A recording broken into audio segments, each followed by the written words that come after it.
ساتھ اس وقت موجود ہیں سابق اسپیکر سندھ اسمبلی اور سندھ یونائٹڈ پارٹی کے سربراہ جناب جلال محمود شاہ صاحب. شاہ صاحب السلام علیکم. وعلیکم السلام. آپ نے ایک نئی پارٹی بنائی, سندھ یونائٹڈ پارٹی.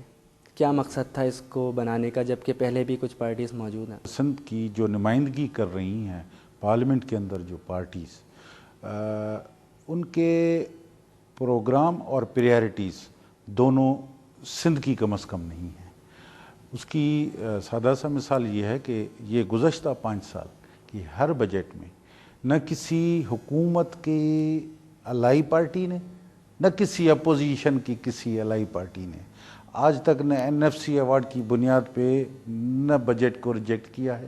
اس سال بھی لاسٹ میں بجٹ کی تو مخالفت کر رہے ہیں اپوزیشن والے. نہیں, وہ دوسری بات ہے. اس بنیاد پہ کہ جی NFC ایوارڈ کی ڈسٹریبیوشن نہیں ہوئی, ٹھیک ہے, آپ اس کا کوئی آپ نے طے نہیں کیا ہے, آپ اس کے بغیر جو ہے آپ کر رہے ہیں, بجٹ پاس کر رہے ہیں, تو اس کو اعتراض پہ کبھی نہیں لائے, چاہے متحدہ ہو, چاہے پیپلز پارٹی ہو, چاہے مسلم لیگ ہو. تو ہم سمجھ رہے ہیں کہ اس میں زیادہ تر ہماری جو بھی پارٹیز نمائندگی کر رہی ہیں وہ حقیقی طور پہ نمائندگی نہیں کر رہی. آپ سمجھتے ہیں کہ اپوزیشن کے بھی قول و فعل میں تضاد ہے؟ یقیناً اپوزیشن ہو یا حکومت ہو, ان کے سندھ کے معاملات پہ قول و فعل میں تضاد ہے. یہ ہمارا. آپ اپنی پارٹی کے پلیٹ فارم سے جو ہے سندھ کی خدمت کس طرح سے کریں گے؟ آپ کا کیا سیاسی منشور ہے؟ ہمارا مین منشور, ہمارا فوکل پوائنٹ وہ ہے پروونشل اٹانومی.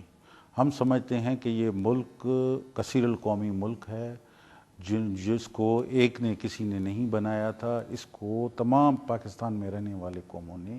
سندھ کے حوالے سے آپ کی کیا رائے ہے کہ یہاں پر جو ہے ہر زبان, ہر رنگ, ہر نسل کے لوگ رہتے ہیں, تو آپ کی پارٹی اس بات کو کس نگاہ سے دیکھتی ہے؟ ہم سمجھتے ہیں کہ جتنے بھی سندھ میں مستقل آباد لوگ ہیں, یہاں پہ جو بھی زبان بولتے ہوں, ان کے مفادات سندھ کے ساتھ ہیں. اگر ان کے مفادات سندھ کے ساتھ ہیں تو وہ ان کو اپنی شناخت بھی سندھ کے ساتھ جوڑنی چاہیے.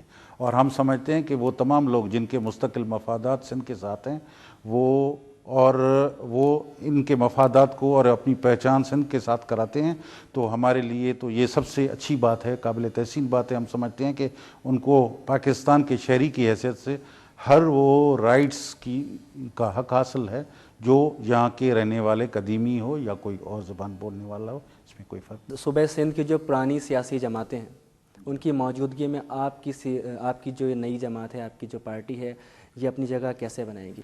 دیکھیں, ہم نے پارٹی بنائی ہے. ہم نے آپ کو بتایا کہ جو مرکزی پارٹیاں ہیں وہ ہماری کم از کم صوبے کی جو اٹانومی کی جو ضروریات ہیں اس کو سیریسلی ایڈریس نہیں کر رہی ہیں.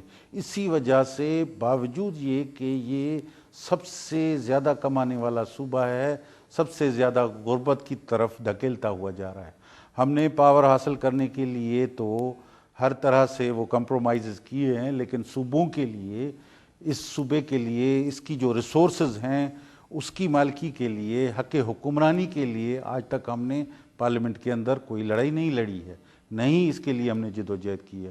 تو سندھ یونائٹڈ پارٹی یہی پروگرام رکھتی ہے جو ہم سمجھتے ہیں کہ ایک ڈیموکریٹک پروسیس کے ذریعے ہم یہ حاصل کر سکیں گے, اور اس کے لیے ہم کوشش کریں گے. صوبہ سندھ وہ صوبہ ہے جہاں سے بڑے بڑے سیاستدان ابھرے ہیں اور ماضی میں حکومت میں بھی اچھے عہدوں پر فائز رہے ہیں. صوبہ سندھ کی یہ حالت تبدیل کیوں نہیں کر پائے؟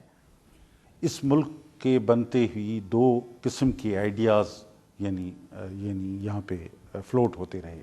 ایک یہ تھا کہ پاکستان کو ایک unitary form of government, unitary طرز کی طور پہ ایک بنایا جائے, 1 یونٹ پاکستان میں ہو, ایک ملک ہو, یہ قومیں ہوں میں, یہ صوبے کچھ نہیں ہے, یہ سب ہے پاکستان ہے, ہم سب پاکستانی ہیں. جو حقیقت نہیں تھی یہاں پاکستان کا بننا حقیقی نقطہ نہیں تھا. نہیں, موقف میرا نہیں سمجھے.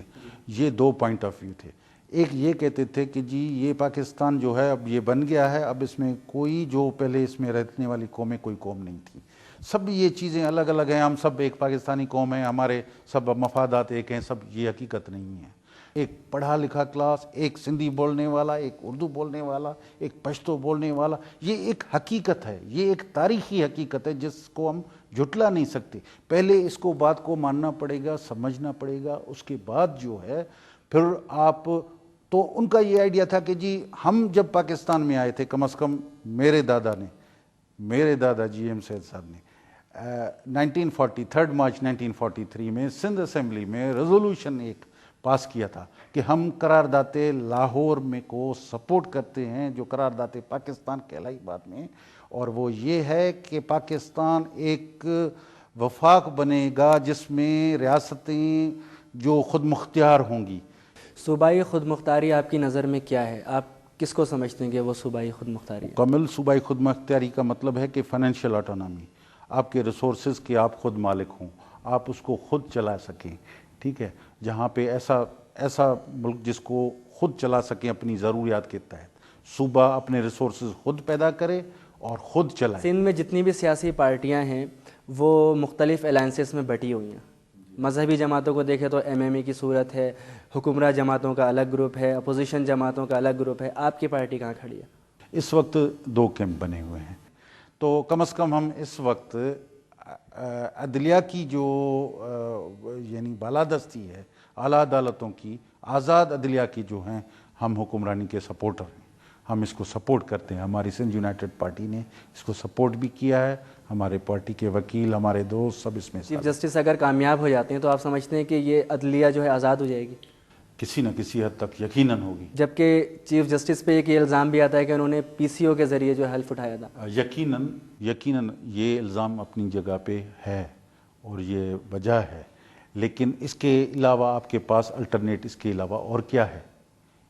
اس وقت اور کون سے جج ہے موجود؟ اس وقت یہی ہے، PCO کے تحت ہی لیا ہو، لیکن اگر اس نے کل غلط کام کیا ہے، آج صحیح کام کر رہا ہے، تو ہم اس کو کہیں کہ آج صحیح کام نہیں کرو کیونکہ کل تم نے غلط کیا تھا، تو ہم اس چیز کو اس طریقے سے۔